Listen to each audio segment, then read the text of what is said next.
Welcome to the show.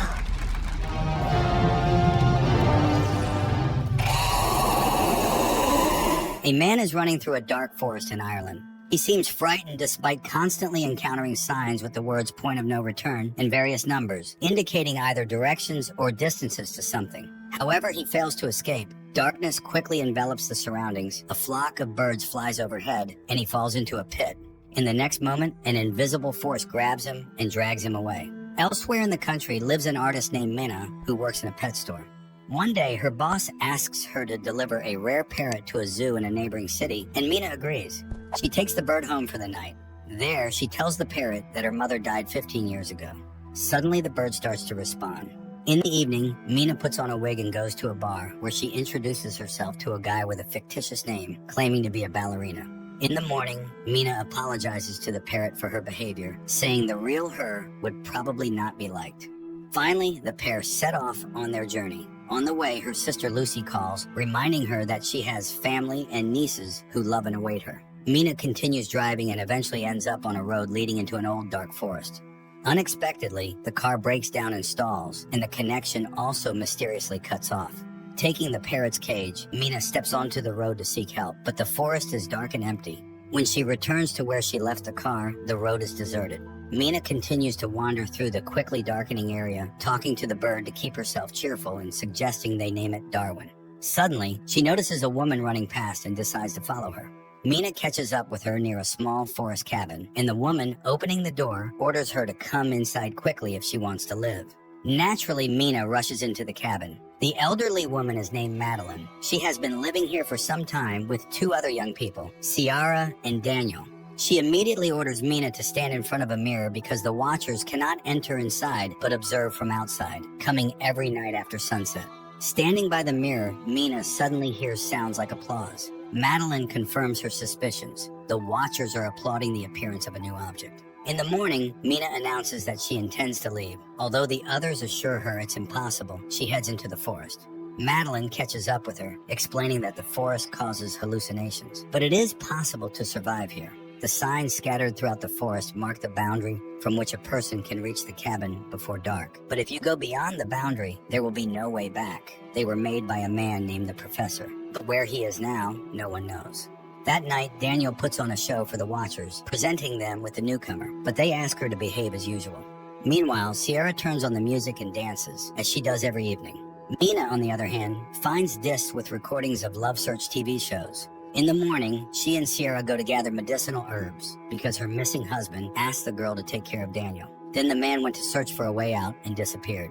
Ciara explains that recently they found strange burrows scattered throughout the forest. That's where the watchers go during daylight hours. She believes she has been in the cabin for almost 5 months. Later, Madeline announces the safety rules. Never leave at night, never open the doors for anyone, always try to stay in the light. A strange life begins with entirely identical days. Minna watches endless shows and often stands staring into the mirror. One day she knocks on it, and immediately there is a knock on the door. Madeline orders everyone to freeze and everything stops. The next day she and Daniel go hunting. The boy tells her that Madeline used to work at the university, so she considers herself a know-it-all. But she has been living here the longest. Daniel himself has been in the cabin for 8 months, but has never seen anyone. After listening to the boy, Minna convinces Daniel to help her explore a burrow. Using a rope, Minna descends, explores it, and finds old items, newspapers, toys, pieces of electronics, and an old bicycle, which she ties to the rope and sends up. But then strange sounds, similar to those heard at night outside the cabin walls, echo from the darkness. Minna screams and the rope falls at her feet. Climbing out into the light, Minna leaves the dangerous place, and they calmly examine the items. With the bicycle, it might be possible to escape from here, but Madeline has a rather strange reaction to this. Meanwhile, Daniel manages to assemble a surveillance system from the found pieces of electronics and installs a camera by the door. At night, everything goes as usual. Ciara dances when there is a knock on the door, and Daniel suggests that a person has come. Madeline forbids opening it, but they hear the voice of Ciara's husband. Ciara tries to prove that it is John by asking him what book she is reading, but he does not answer. Although they bought this book together on his advice, the man begs to be saved from death. Ciara asks to look into the camera, but when he leans towards it, something drags him into the forest. Immediately there is a knock on the mirror, stronger than ever before. Madeline stands in front of the people, as if shielding them, and the knocking stops. In the morning, Madeline throws the bicycle into the burrow, demanding that they no longer break the rules. Later, Mina recalls her sister and mother, who invited the girls for a car ride.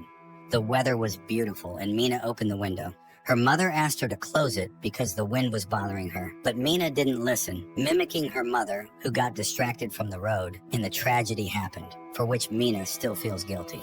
Winter soon arrived. The days grew shorter, the nights colder, and food became increasingly scarce. Quarrels began to flare up among the cabin's inhabitants. One day, Sierra left for the forest. Mina caught up with her, and she confessed that she felt John was real. She runs to the house from where Daniel's screams are heard, angry with Madeline and Mina, refusing to let them inside. The women hide under a tree and soon see lanky, spider-like monsters emerging from the forest, approaching the cabin window, and making terrible, shrill noises. The watchers stare at Daniel and Sierra while Mina and Madeline wait for them to leave so they can return to the cabin. When they do, the women rush to the door and beg to be let in. Daniel refuses, and then Mina tells him about her guilt towards her mother. She asks him to understand that he will suffer all his life, realizing that he is responsible for the death of people. The doors open. The four of them immediately stand in front of the mirror, hoping to convince the watchers that they are in place. Madeline admits that she tried to protect them from certain things. She used to teach history and mythology, and unlike them, came here voluntarily. Only here did she realize how dangerous this place was. Once she hunted alone and saw herself at sunset. Not an exact copy, but very similar. The Watchers are an ancient species with many names: changelings, winged ones, fairies. They study people to impersonate them, and they will never let them leave. Knocks and the voices of the cabin's inhabitants are heard outside. Then Daniel finds a hatch in the floor, which they didn't even know existed. Descending, they discover a well-fortified and equipped living space filled with food and equipment. Mina turns on an old computer, and a video recording shows the face of the professor, whose real name was Rory Kilmartin. He was the first to study the Watchers and tried to learn about their origins. In 1979, the scientist found this place, which he called Wonderland. Every evening, the Watchers came to his window and studied him. For many years before this, the professor's colleagues laughed at him, not believing his tales. Then he built this bunker, using the labor of men from nearby remote villages. He chose the lonely or those with bad habits so that their disappearance would not attract much attention, as every evening he convinced them to have dinner outdoors. Hiding inside, he watched the Watchers deal with them. Thus, this bunker was built on blood. One day, a Watcher appeared before him in the form of a girl with red hair. She was very different from the others, as if she were unique and looked curious and harmless.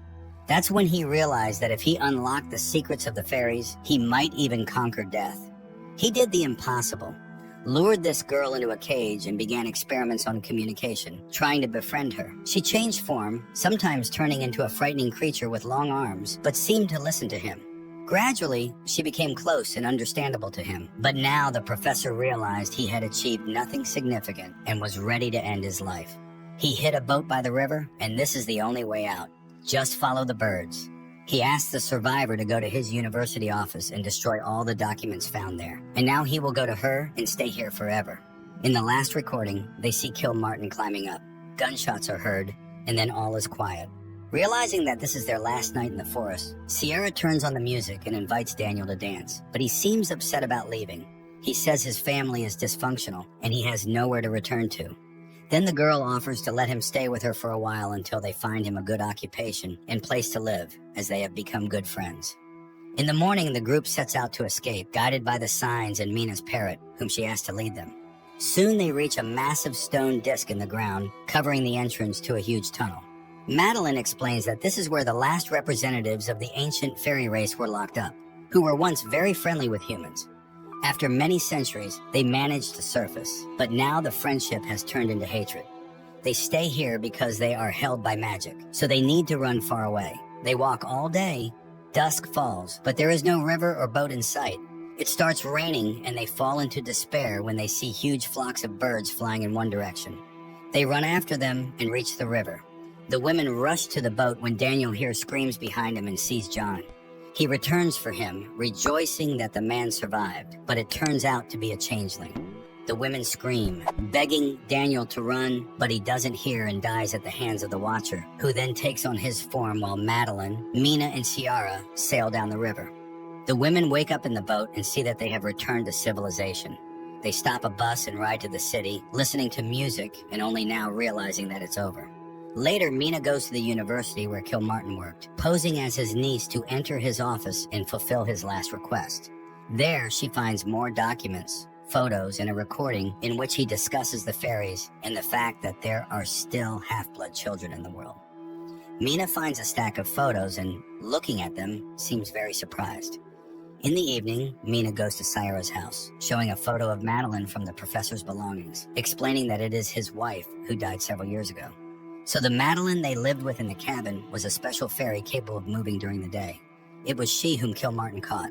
He couldn't kill her, and she took on Madeline's form to return to civilization. Then a car pulls up to the house, and the real Ciara gets out, while the one she's talking to is actually a fairy. Realizing she has been exposed, the fairy knocks Mina out and changes shape again, turning into Daniel. They just want to live like other species, but due to human hatred, they are forced to stay underground. The fairy turns into Kilmartin and goes to Mina. In the house, the fairy transforms into her and prepares to kill the girl. But Mina says that there are others like her somewhere because she is half human and acknowledges that it was unfair of humans to banish the fairies from their world. The fairy softens and spreads her wings, admitting that Mina might be right, and she flies away. Mina revives Ciara. Later, she reunites with her twin sister Lucy, finally forgiving herself for their mother's death. She tells her about her experience, admitting that she still sees Madeline appearing in the forms of other people. Her nieces arrive to show Mina a drawing of her and Darwin, whom she still keeps as a pet. Meanwhile, outside, a girl with red hair appears, looking at their apartment windows and taking on the form of a girl with a strange face. This is probably not a horror movie, but rather a scary bedtime story when a child doesn't want to sleep and asks for something frightening. Everything builds up slowly and tastefully, but the ending unfolds somewhat mundanely, although mysteriously.